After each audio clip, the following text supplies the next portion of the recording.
오늘은 부흥회니까 제 설교가 조금 길어질지 모릅니다. 그러니까 12시 넘어간다고 왜 12시에 안 끝나나 그렇게 생각하지 마시기 바랍니다.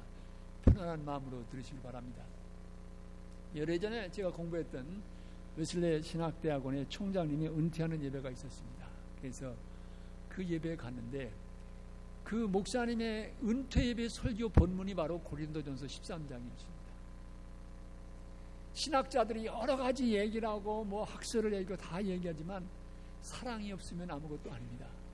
사랑이 기독교 신앙의 본질이라고 하는 것을 다시 한번 일깨워주는 귀한 말씀을 드리면서 그렇다. 사랑이 정말 중요하다. 사랑이 복음의 핵심이라고 하는 것을 새롭게 확인했던 적이 있습니다. 이 아침 우리는 유명한 고린도전서 13장 사랑의 장의 말씀을 함께 읽었습니다. 아름다운 사랑의 노래입니다. 그런데 여러분, 저는 바울이 이 고린도 13장에서 사랑을 말하게 된 그 배경을 먼저 잠깐 살펴보고자 합니다. 어느 분이 고린도 교회를 가르쳐서 불이 붙기는 붙었는데 연기가 많이 나는 그런 교회였다, 이런 얘기를 했습니다. 여러분, 고린도 교회에 성령의 은사가 나타나고 귀한 일들이 이루어졌었습니다. 그러나 그만큼 또 문제가 많았던 것을 우리는 고린도서 속에서 발견하게 됩니다. 먼저 무엇보다도 문제였던 것은 내적인 분열이었습니다. 갈등이었습니다. 고린도전서 1장을 보면 바울이 말합니다. 너희 중에 어떻게 바울파가 있다, 게바파가 있다, 아볼로파가 있다, 그리스도파가 있다고 말하느냐? 그러면서 교회 안에 있는 분열의 문제를 안타까워하는 모습을 보게 됩니다. 또 6장에 보면 교인들 간에 이 고소 사건이 벌어진 것에 대해서 어떻게 그리스도의 사람들이 세상의 법정에 호소할 수 있느냐? 그러면서 권고하는 말씀이 있습니다. 두 번째 고린도 교회 문제는 예수를 믿는다고 하면서도 보여지는 부도덕한 삶의 현실이었습니다. 고린도라고 하는 도시는 동서남북의 무역의 중심지였습니다. 경제적으로 아주 풍요한 도시였습니다. 그러나 그곳에 여신전이 있으면서 신전인 많은 창녀들을 통해서 풍요함 속에 있지만 향락의 문화가 꽃폈던 곳입니다. 그러기에 고린도전서 5장에 보면 음행이 교회 안에까지 침투한 것을 사도 바울은 지적하고 있습니다. 세 번째로 고린도 교회 문제는 새로 세워진 교회이기 때문에 교인들이 충분히 훈련되지 못하면서는 여러 가지 문제들이 있었습니다. 성찬식을 거행하면서도 먼저 먹는 사람이 생겨나게 되고요. 또 성령의 은사가 나타나는데 방언이 이루어지고 있는데 이 은사가 어떻게 교회의 미래를 위해서 독스럽게 쓰여질 것인지 잘 몰랐습니다. 그래서 여러 가지 논의들이 있었던 걸 보게 됩니다. 또 부활의 사건을 믿지만 부활이 도대체 어떤 것인지, 어떤 몸으로 부활한지, 어떻게 부활이 이루어졌는지 이런 질문들이 있었습니다. 그래서 바울은 고린도전서 15장에서 부활의 문제를 집중적으로 다루고 있습니다. 여러분, 오늘 우리 교회의 현실도 마찬가지입니다. 이민교회의 아픔 가운데 하나는 내적인 분열이 너무 많다는 것입니다. 우리 갈보리 교회도 분열의 아픔을 겪은 아픈 과거가 있습니다. 많은 교회들이 아픔으로 분열로 고생하는 것을 보게 됩니다. 고린도 교회에 있던 문제가 남의 이야기가 아니라 오늘 우리들의 문제일 수 있다고 하는 것입니다. 그러기에 바울은 이런 모든 문제를 놓고 보면서 고린도 교회가 나아가야 될 길이 어디 있느냐, 이것을 넘어서는 극복하는 새로운 내일이 어디에 있느냐, 그것은 사랑을 되찾는 데 있다고 하는 것, 사랑이 있다고 하는 것을 바울은 말하고 있습니다. 여러분, 저도 이제 목회를 은퇴했다가 다시 이제 노병이 돌아왔는데요. 결국 목회가 뭐냐?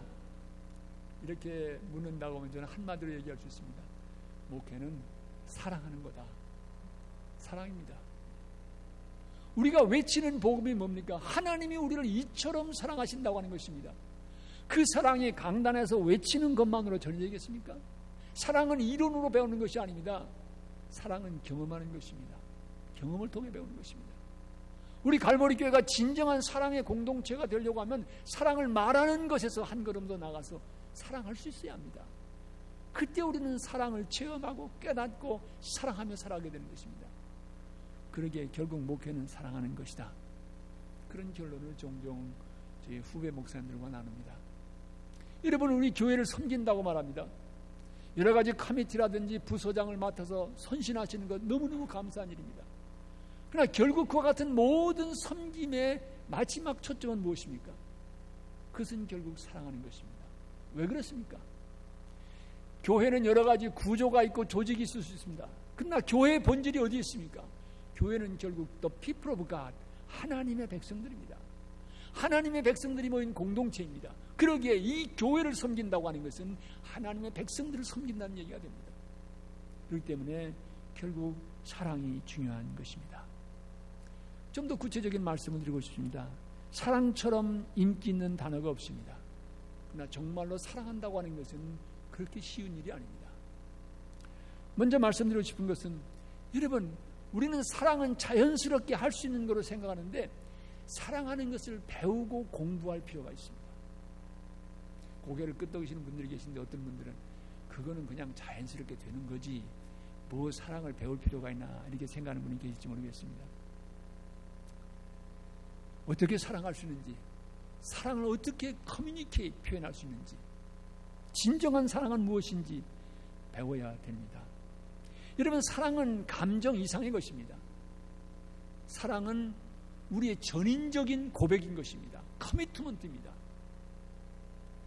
어느 대학의 연구에 하면 가슴 뜨거운 사랑, 내가 사랑에 빠졌다라고 하는 그런 뜨거운 사랑은 2년밖에 못 간다는 통계가 나와 있습니다. 예. 그러면 여러분 2년 지난 다음에 또 딴 사람 사랑할 겁니까? Every 2 year 사랑의 대상을 바꿀 겁니까? 그렇지 않습니다. 우리가 결혼식 할 때 가난할 때나 부할 때나 병들거나 건강하거나 고난의 때나 평탄할 때나 우리는 이 사람을 배우자로만 사랑한다는 고백을 합니다. 그것은 커미트먼트입니다. 거기다가 제가 하나를 더 넣으면 좋겠다. 가슴이 뜨거울 때나 식을 때나 사랑했다. 이 고백이 필요합니다. 그 사랑 속에는 우리의 커미트먼트가 달려있는 것입니다. 성숙한 신앙은 깊은 믿음, 깊은 사랑은 전인적인 사랑인 것입니다. 또 사랑은 받는 것이 아니라 주는 것이 이미 그 본질인 것을 깨달아야 됩니다. 서로 받기만을 기대할 때는 거기에 불만이 있고 탄식이 있고 불평이 있을 수가 있습니다. 그러나 서로 주려고 노력하면 거기에 하나님께서 주시는 조화와 아름다움이 있는 것을 보게 됩니다. 옛날 어렸을 때 주일학교에서 들은 얘기를 잊을 수가 없습니다. 어떤 사람이 지옥에 갔습니다. 진수성찬이 차려져 있는데 거기 둘러앉은 사람들은 다 빼빼마른 영양실조가 된 거예요. 왜 그런가 봤더니 이 팔꿈치를 굽힐 수가 없는 거예요. 그러니까 이렇게 굽혀지지 않는데 음식이 있는데 먹으려고 서로 이 음식을 뜨는데 입으로 가져갈 수가 없는 거예요. 그러니까 사방에 음식은 널려져 있고 사람들은 다 영양실조 상태인 거예요. 천국에 갔더니 똑같은 조건인데 사람들이 다 둘러앉은 사람들이 영양 상태가 좋고 해피한 거예요. 차이를 보니까 거기도 역시 팔을 굽힐 수가 없는데 앞에 있는 사람에게 먹이는 것입니다. 그럼 저 사람이 나를 먹이는 거예요. 먼저 주려고 하면 천국의 삶을 살아가지만 받으려고만 하면 나만을 찾으면 그것은 지옥의 삶입니다. 남에게 대접을 받고는 너희도 남을 대접하라. 골든 룰이라고 말합니다. 이것은 사랑의 관계에서, 인간 관계에서 마찬가지입니다. 골든 룰입니다. 무엇보다도 우리가 사랑을 표현할 때 함께 사랑한다고 하는 것은 서로 다름을 용납한다고 하는 것을 배울 필요가 있습니다. 나와 똑같은 사람은 세상에 어느 곳에도 없습니다. 사랑한다는 것은 다르다고 하는 것을 혹은 있는 모습 그대로를 받아들이고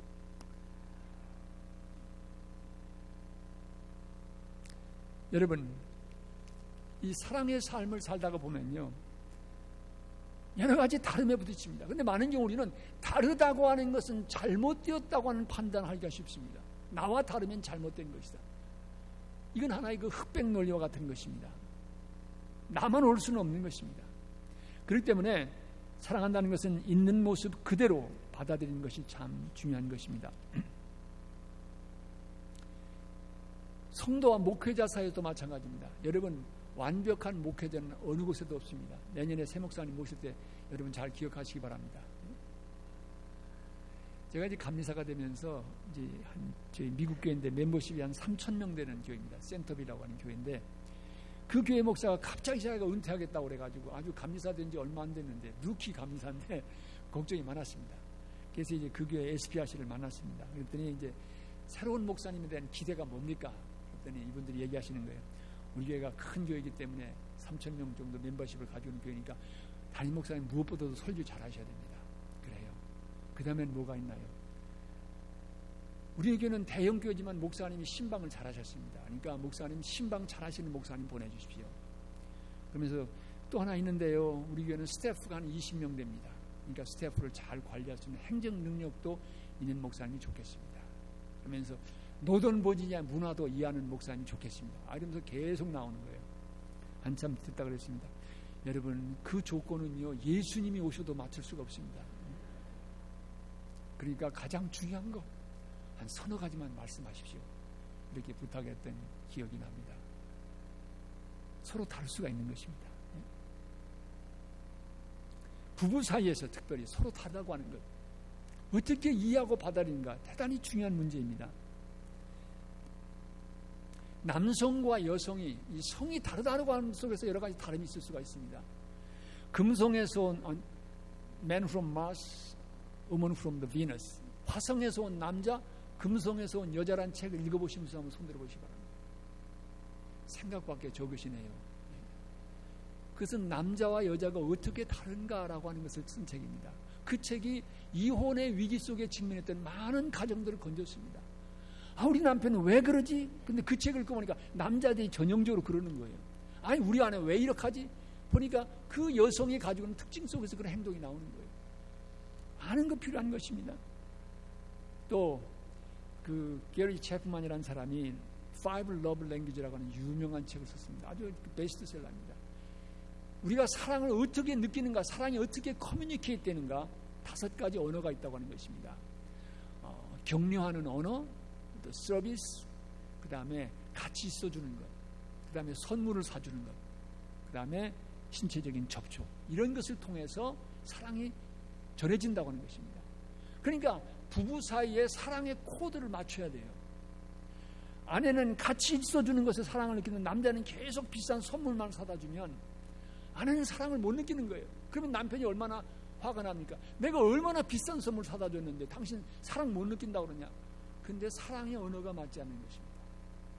그래서 이 사랑의 언어를 알게 될 때 이 가정생활이 많이 임프루브 되는 걸 보게 됩니다. 제가 이제 프리메리지 카운슬링 하면서 젊은 부부를 만났는데 뭐 어려움 없냐? 그러니까 이제 그 신부대 사람이 얘기해. 이 사람 사랑의 언어가 이상해요. 뭐냐? 그랬더니 자기는 좀 손도 만져주고 이렇게 컨택을 통해서 사랑을 느끼는데 이 사람은 데이트하면서 한 번도 손도 안 잡더라는 게 너무 거룩해서 그런지 모르지만 그래서 답답해가지고 사랑의 언어 책을 사줬다는 거예요. 5가지 사랑의 언어 책을. 그러니까 그걸 읽고 나서 이 남자가 알았다 그래가지고 그때부터 포옹하고 사랑의 표현을 하기 시작했습니다. 이런 얘기를 든 적이 있습니다. 이 사랑의 언어도 다를 수가 있습니다. 여러분, 또한 성격 차이지요. 내향성인 사람, 인트로버트한 사람은 혼자 있어야 에너지를 느낀 사람입니다. 그런데 그 외향성인 사람은요, 엑스트라, 그 사람은 같이 있어야 에너지가 생기는 사람입니다. 그러니까 아내는 내향성이기 때문에 조용히 있고 싶은데 남편이 맨날 친구들만 데리고 들어오면 이거 문제지요. 외향성과 내향성 차이가 있는 것입니다. 또 어떤 사람은 feeling 타입이 있고 thinking 타입이 있습니다. 생각이 그 영역이 강한 사람이 있는가 하면 감성의 영역이 강한 사람이 있습니다. 제가 아는 우리 장로님 가운데도 한 분이 그 부부가 의사이신데 그 권사님, 부인 되시는 권사님은 아주 늘 책 읽는 거 좋아하시고 thinking 타입이세요. 반면에 남자 장로님은 상당히 그 이모셔널한 측면이 강하세요. 그래서 그 feeling 타입이 강하신 분인데 이분이 그 레드스킨, 워싱턴 레드스킨 그 시즌 티켓이 있으시거든요. 그 풋볼 게임 가면 남자 장로님이 일어나서 소리 지르고 샤웃하고 응원하는데 여자 권사님은 거기서 책 보고 계세요. 그래도 50년 이상을 잘 사시더라고요. 예? 여러분, 성격차 없는 부부 있습니까? 있어요? 없습니다. 문제는 어떻게 성격차를 받아들이고 극복해 나가느냐, 여기에 문제가 있는 것입니다. 저는 저희 집사람을 그 신학교에서 만났습니다. 4년 동안 공부를 같이 했습니다. 그러니까 한 클래스메이트인데 한 클래스가 한 50명밖에 안 되니까 작은 클래스입니다. 그래서 이제 같이 공부하면서 느낀 것은 저 사람은 참 나하고 생각하는 게 비슷하다. 가치도 비슷하고 꿈도 비슷하고. 그래서 세미나를 할 때 제가 한마디 하면 저 사람은 어째 저 사람은 꼭 내가 하고 싶은 얘기하지. 저도 마찬가지예요. 장 목사가 무슨 소리 하면 저 사람은 꼭 내가 하고 싶은 소리 한다. 이렇게 해서 4년 동안 연애한 게 아니고 이제 졸업반이 되었을 때 우리 친구들 옆에서 바람잡이 하면서 하자고 격려하고 그래서 이제 데이트를 시작해서 졸업한 1년 후에 1975년에 결혼했습니다. 꿈이 같고 가치가 같고 비전이 같다. 그리고 출발했습니다. 살기 시작하니까 같기는 뭐가 같아요? 다른 거요 많이. 첫 다름은 신혼여행 가서 발견이 됐습니다. 저는 조금 이제 멀리 보는 타입이니까 산에 갔는데 야, 그 산 아름답다. 이젠 됐다. 가자. 가서 쉬자 그랬더니 아니 여기까지 안 오고 산에 올라가지 않고 뭐가 다 됐다는 거예요. 이 사람은 산에 가서 다 둘러봐야 된다는 거고 나는 멀리서 보면 됐다. 그런 주의거든요. 다른 거예요. 달라요. 서로 다르지만 44년을 맞춰서 잘 살아오고 있습니다. 이 다르다고 하는 것을 어떻게 포용할 수 있는가? 이것도 배워야 됩니다, 사실. 그러니까 제가 그 게리 체프만 그 세미나에 갔는데 그분이 그런 얘기를 하세요. 한 번은 그 세미나에 부부가 90세가 넘는 부부가 왔더래요. 그러니까 거기 참석했던 많은 부부들이 아니 저 양반에는 50년 이상 같이 살았을 때 이제 뭐 배울 게 있다고 이 세미나에 오냐. 젊은 사람이 나오지 90세 넘은 부부가 뭘 배울 게 있다고 오냐. 그러더라는 거예요. 근데 그 세미나가 끝난 다음에 그 부부가 하는 말이 우리가 이 귀한 교훈들을 30대, 40대에 배웠었더라면 우리의 결혼 생활이 훨씬 달랐을 텐데 이제라도 늦지 않았다고 생각합니다. 그래서 매년 세미나 할 때마다 그분들이 오시더라는 거예요. 여러분 가운데 내가 70, 80 됐는데 뭐 바꾸긴 뭘 바꿔 그러시는 분들 계시면 생각하시기 바랍니다. 아직 늦지 않았습니다. 서로 다르다는 것을 배우는 것 중요합니다. 두 번째로 말씀드리고 싶은 것은 사랑한다고 하는 것은 encouragement, 격려하는 것입니다. 칭찬과 사랑은 다릅니다. 칭찬은 잘했을 때 주는 것이 칭찬이고 격려는 못했을 때 주는 것이 격려입니다. 서로 격려의 언어를 나누시기 바랍니다. 교회 안에서도 가십이 있고 헐뜯는 말이 아니라 서로 격려하는 언어를 나누시는 우리 갈보리 공동체가 되길 바랍니다. 격려는 사람을 세웁니다. 어느 신문의 칼럼 속에서 그런 이야기를 본 적이 있습니다. 우리 시인 박목월 씨의 장남되는 박동규 교수님이 그 책 속에서 이런 얘기를 쓰셨다고 합니다. 유교가 터져가지고 이제 아버님은 먼저 피난을 가시고 남아있다가 결국은 어머님하고 이제 아들이 하고 그 또 한 딸인지요 같이 이제 피난을 가게 된 거예요. 어머님이 어린 동생 손을 잡고 집에 있던 미싱을 팔아가지고 재봉틀을 팔아가지고 쌀을 장만했다고 합니다. 그래서 그 쌀은 박동규 어린 소년이 지고 그리고 피난길에 오른 것입니다. 근데 한참을 가는데 어떤 젊은 사람이 나타나냐, 너 그거 무겁지? 내가 들어줄까? 그러더니 그 쌀을 그 아저씨가 지기 시작한 거예요. 근데 아저씨가 이 어머니하고 자기 동생들하고 보조를 맞춰가는 게 아니라 점점 빨리 가는 거예요.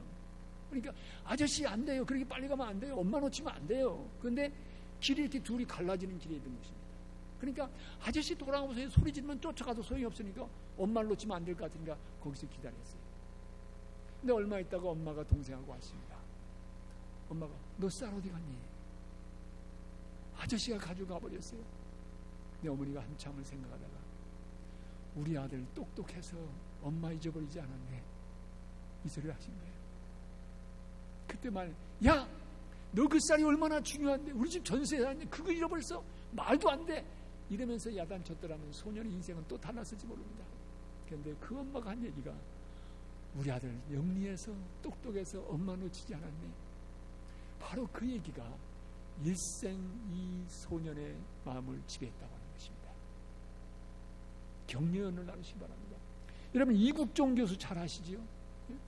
외상외과 의사로 한국에서 유명한 분입니다. 석혜균 선장을 구출했고 우리 그 DMZ를 넘어온 그 북한 병사를 수술해서 살려낸 사람이지요. 그분의 얘기 속에 이런 게 있습니다. 그분의 아버지가 이국종 교수의 아버지가 6.25 때 전쟁에서 한쪽 눈을 잃고 팔다리를 다친 장애 2급 유공자였다고 합니다. 그런데 아버지에게 이국종 소년에게 아버지는 반가운 존재가 아니었습니다. 매일 친구들이 놀리는 거예요. 병신 아버지 그럼 놀리는 거예요.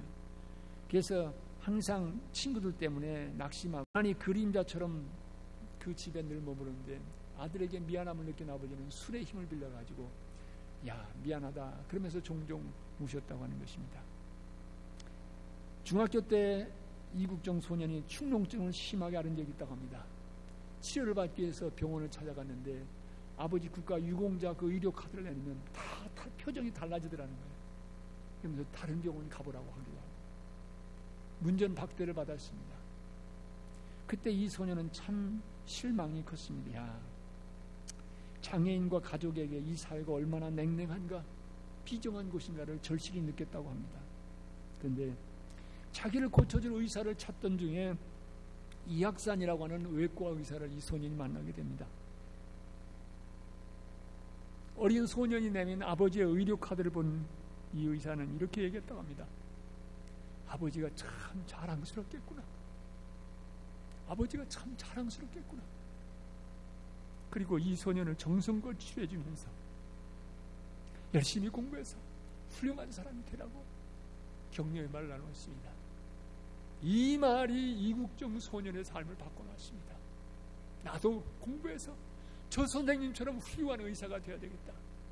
그때 결심한 것이 사람은 돈이 있는 만큼 치료받는 게 아니라 아픈 만큼 치료받아야 된다고 하는 그런 생각을 다지게 됐다고 하는 것입니다.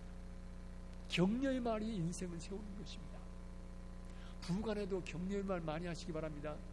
김치가 조금 맛이 없어도 불평하지 마시고, 아니 가정과 나왔다는 사람이 김치도 제대로 못 담궈? 그러면 아내가 뭐라고 하니까 내가 뭐 가정과 나왔지 김치가 나온 줄 알아? 이러면 확전일로에 빠지게 되는 것입니다. 격려의 언어가 중요합니다. 사랑은 격려하는 것입니다. 교회 안에서도 이 격려가 필요합니다. 그런데 격려보다는 이 험담이 많을 때가 있어요. 근데 험담이 이렇게 많게 되는 이유가 있다고 하는 것입니다. 왜냐하면 이 덕담을 얘기하면 누구도 관심을 갖지 않는데 험담을 얘기하면 귀가 솔깃해지는 거예요. 이게 고소하거든요, 험담이. 그리고 험담을 말할 때 상대적으로 도덕적인 우월감을 느낀다고 하는 것입니다. 그리고 덕담을 말하면 듣는 사람이 없는데 험담을 말하면 모든 사람이 귀구리에 듣는다는 거죠. 지난번에 말씀드린 것처럼 험담은 세 사람을 죽입니다. 말하는 사람, 대상이 된 사람, 듣는 사람. 그 가운데 제일 나쁜 사람이 누구냐? 듣는 사람입니다. 왜? 듣는 사람만이 험담을 스탑시킬 수 있기 때문입니다. 비판이 아니라 격려의 언어를 많이 나누시기 바랍니다. 우리 목회자들도 마찬가지입니다. 완성된 목회자가 하루아침에 되는 게 아닙니다. 제가 지난번에 그 마시사님께서 장로님의 얘기를 들으면서 제가 참 감동을 느꼈는데요. 목사님의 설교가 좀 부족하다고 느껴지는 그런 상황인데 그 장로님이 딱 들으시더니 그러더라고요. 저 목사님이 10년 후에는 굉장히 목회 잘하시겠네. 딱 그러시는 거예요. 네? 지금은 좀 모지라도 10년 후에는 저 목사님이 잘할 거라고 보는 거예요. 네? 그런 격려의 말이 필요한 것입니다. 못한다고 야단치는 게 아니라 잘할 수 있다고 다시 해보라고 격려하는 이 말이 얼마나 필요한지 모릅니다. 부부 사이에서도 격려가 필요하고 교회라고 하는 공동체 안에서도 격려가 필요한 것입니다. 사랑은 기다리는 것입니다. 오늘 성경 본문을 보시기 바랍니다. 사랑은 뭐로 시작됩니까? 사랑은 오래 참고 참고로 시작합니다. 마지막이 뭡니까? 모든 것을 바라며 모든 것을 견디느니라. 사랑의 알파와 오메가, 처음과 나중은 모두 견딤입니다. 예수님께서 왜 70번씩 7번이라도 용서하라고 말씀하셨을까? 그 이유 가운데 하나는 사람은 그렇게 변하기가 쉽지 않다는 것입니다. 결심해서 쉽게 무너질 수 있다고 하는 것입니다. 그렇기 때문에 70번씩 7번 490번이라도 용서하며 기다리라고 하는 말씀입니다. 기다림은 결코 쉬운 과정은 아닙니다. 제가 아는 가정에서 참 그 딸이 예쁘게 컸습니다. 공부도 잘하고요, 똑똑하고 과학고등학교 들어가고. 그런데 사춘기를 지나면서 광풍이 몰아치기 시작했습니다. 방황하기 시작하는데 걷잡을 수가 없는 거예요. 그 부모들은 얼굴만 보면 늘 울음이에요. 외동딸인데. 그 딸을 만날 때마다 허그하면서 그랬습니다. 하나님, 너 지금도 사랑하셔. 나는 내가 잘할 수 있을 줄 믿는다. 부모에게도 절대 실망하지 말라서 기다리라고, 기다려주라고. 세월이 흐르면서 어제 저녁에 말씀드린 것처럼 때가 차니까 하나님께서 그 딸을 회복시켜 주셨습니다. 돌아가서 대학을 잘 마치고 이제는 변호사가 되어서 사회 아름다운 공헌하며 살아가고 있습니다. 기다림이 필요합니다. 변화는 쉽지 않습니다. 쉽게 오지 않을 수 있습니다. 그러기에 사랑은 기다림이라고 말씀드릴 수 있습니다. 사랑은 기도입니다. 여러분, 진정한 사랑은 기도일 수밖에 없습니다. 여러분, 사랑을 못하게 된 이유 가운데 어떤 때는요, 내 자신이 사랑을 받아본 경험이 없기 때문에 사랑할 줄 모르는 사람이 있어요. 제가 목회하면서 참 안타깝게 느꼈던 건요, 어려서 고아원에서 자라 참 외롭게 자란 분인데 결혼을 했는데도요, 먹을 걸 사오면 자기 것만 사오는 거예요. 제가 그걸 보면서 얼마나 마음이 안타깝고 아팠던지요. 저분이 사랑을 받아본 경험이 없기 때문에 어떻게 사랑할 줄을 모르는 거예요. 가끔 집사람이 저보고 우리 애들하고 좀 나가서 좀 놀고 캠핑도 가고 그러는데 저의 청소년기는요, 고생하고 아프고 그렇게 되면 놀아본 적이 없어요. 노는 것도 놀아본 사람이 놀 줄 알더라고요. 사랑도 사랑 받아본 사람이 사랑할 줄 아는 거예요. 그런데 사랑받지 못한 인생이라 할지라도 기도 속에서 우리 주님 만나면 사랑받은 인생임을 깨닫게 됩니다. 그러기에 이 기도가 중요합니다. 기도 속에서 주님 만나면 나라고 하는 존재가 얼마나 귀중한 존재인지, 하나님이 얼마나 나를 사랑하신지 깨닫게 되면 사랑할 수 있는 힘이 생기는 것입니다. 기도가 중요한 이유는 사랑해야 된다고 하는 생각은 앞서지만 사랑할 수 있는 능력을 우리는 잃어가기 때문입니다. Strength to love, power to love, 이게 우리에게 필요한데 그 힘이 어디서 옵니까? 내 능력 가지고 내 감성에서 옵니까? 사랑이신 하나님께로부터 올 수가 있는 것입니다. 그렇기 때문에 우리는 기도해야 됩니다. 사랑은 기도로부터 시작돼야 됩니다. 그때 우리는 온전히 사랑하는 삶을 살아갈 수 있게 되는 것입니다. 여러분, 사랑은 기도인 것을 기억하시기 바랍니다. 우리 이 기도 속에서 우리의 사랑은 더 깊고 더 넓게 자라갈 수가 있는 것입니다. 그런 사랑으로 하나가 되는 우리 갈보리 공동체가 되길 바랍니다. 그런 사랑으로 여러분의 가정 속에서 사랑의 꽃이 피어나길 바랍니다. 여러분의 속회 속에서, 여러분의 선교회 속에서 이 사랑이 피어나기를 바랍니다. 이 사랑을 살아내는, live out, 살아내는 우리 갈보리 신앙의 공동체가 되기를 진심으로 기원합니다. 김영석 교수님 요즘 한참 잘 나가세요. 100세를 살고 보니 책을 내신 다음에 뭐 금년 전반기에도 150회 강연하셨다고 그러시더라고요. 그분 따님이 이제 저희 교회에 나오셨기 때문에 종종 미국에 오시면 저희들이 신앙 강좌를 했는데 우리 김영석 교수님 얘기 가운데 잊혀지지 않은 게 있습니다. 이분이 어렸을 때 참 몸이 많이 약하셨는데요. 고등학교 다닐 땐가 이제 선교사님이 오셔가지고 학생들 상대로 퀴즈를 냈다고 합니다. 이 세상에서 제일 강한 것이 무엇이냐? 맞추는 사람에게는 상이 있다. 그러니까 학생들 사이에서 야, 강한 건 그래도 호랭이 아니냐? 아니야. 사자가 더 강하지. 아니야, 코끼리야. 그러면서 이 갑론을박이 오가는데 그분은 그때부터 철학적 기질이 있었더니 가만히 생각해 보니까 세상에서 제일 강한 것은 정의라고 하는 생각이 들더라고요. 왜냐하면 정의만 있으면 두려울 것이 없거든요. 겁없이 나갈 수 있으니까. 그래서 정답, 정의라고 써냈다고 하는 것입니다. 얼마 지난 후에 이제 마감이 돼가지고 발표를 하는데 여러 학생들이 좋은 대답을 많이 써보냈습니다. 그런데 세상에서 제일 강한 것은 사랑입니다. 둘째, 정의입니다. 2등상 받으셨다. 그래서 김 교수님은 에이, 그건 아니지. 사랑은 감성적이고 약한 거지. 어떻게 사랑이 강하냐? 정의가 강하지. 그런 생각을 늘 하셨다고 합니다. 이분이 일본에 가서 상지대학에서 이제 철학을 공부하시게 됐는데 공부하시면서 이제 가까운 데 있는 일본인 교회를 늘 나가셨다고 합니다. 그 목사님께서 건강도 약하고 또 한국에서 온 학생이라서 특별히 관심을 가지고 늘 사랑해 주셨다고 합니다. 그래서 정말 기쁘게 신앙생활을 쭉 했는데 어느 한 해 이제 방학이 돼서 제가 좀 한국에 다녀오겠습니다. 목사님께 인사를 드리고 떠났습니다. 개학 때가 돼서 돌아와서 교회에 갔더니 사모님이 이삿짐을 싸시는 거예요. 아니 웬일이세요? 그랬더니 김 선생이 한국 가 있는 동안 우리 목사님이 갑자기 세상을 떠나셨습니다. 그래서 새 목사님이 오셔야 되기 때문에 이사 가야 될 것 같습니다. 그러면서 부시럭부시럭 하시더니 봉투 하나를 꺼내시더라는 거예요. 그러면서 우리 목사님이 김 선생 오면 꼭 전해주라고 이 봉투를 맡기고 갔습니다. 교수님이 돌아와서 그 봉투를 열어보니까 어려운 나라에 와서 고생하는데 열심히 공부해서 훌륭한 하나님의 종이 되라고 격려의 말과 함께 얼마의 돈이 거기 담겼더라는 거예요. 김 교수는 그 봉투를 붙잡고 한없이 우셨다고 합니다. 그러면서 마음속에 깨달음이 온 것이 세상에서 제일 강한 건 정의가 아니다. 사랑이다. 사랑이 제일 강하다.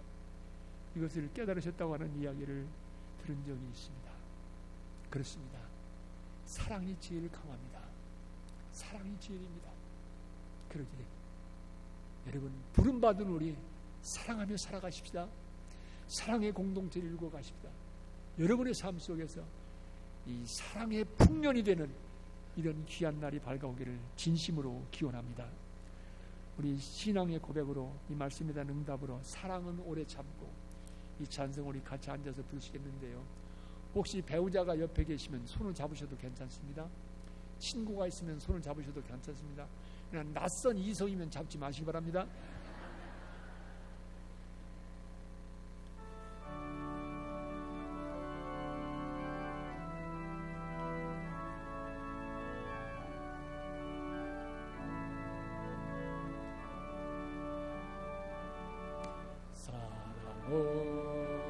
언제나 오래 참고 사랑은 언제나 온유하며 사랑은 시기하지 않으며 자랑도 교만도 아니하며 사랑은 무례히 행치 않고 자기의 유익을 고치 않고 사랑은 성내지 아니하며 진리와 함께 기뻐하네. 사랑은 모든 것 감싸주고 바라고 믿고 참아내며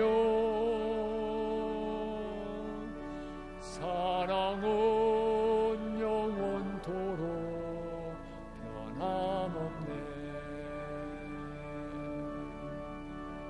믿음과 소망과 사랑은 이 세상 끝까지 영원하며 믿음과 소망과 사랑 중에 그 중에 제일은 사랑이라. 그 중에 제일은 사랑이라. 우리 손을 잡으신 채로 기도하시겠습니다. 하나님, 메마른 세상 서로 사랑하며 살라고 우리를 부르셨는데 우리의 가슴 속에 과연 사랑이 남아있는지 돌이켜봅니다. 사랑하며 살라고 이 갈보리 공동체를 세우셨는데 우리의 사랑이 얼마나 뜨거운지 살펴봅니다. 도와주시옵소서. 황막한 세상 서로 사랑하며 살아가게 하시고 부부간에 자녀들과 관계 속에서 성도들과의 관계 속에서 사랑을 실천하며 사랑으로 살아가는, 사랑을, 그리스도의 사랑을 살아내는 주의 귀한 자녀들 되게 해주시옵소서. 우리의 영혼 속에 주님의 사랑을 부어주셔서 사랑할 수 있는 힘, 사랑할 수 있는 능력을 얻게 하시고 이 사랑으로 메마른 세상을 밝혀가는 우리 모두가 되게 해 주시옵소서. 예수 그리스도를 받들어 기도합니다.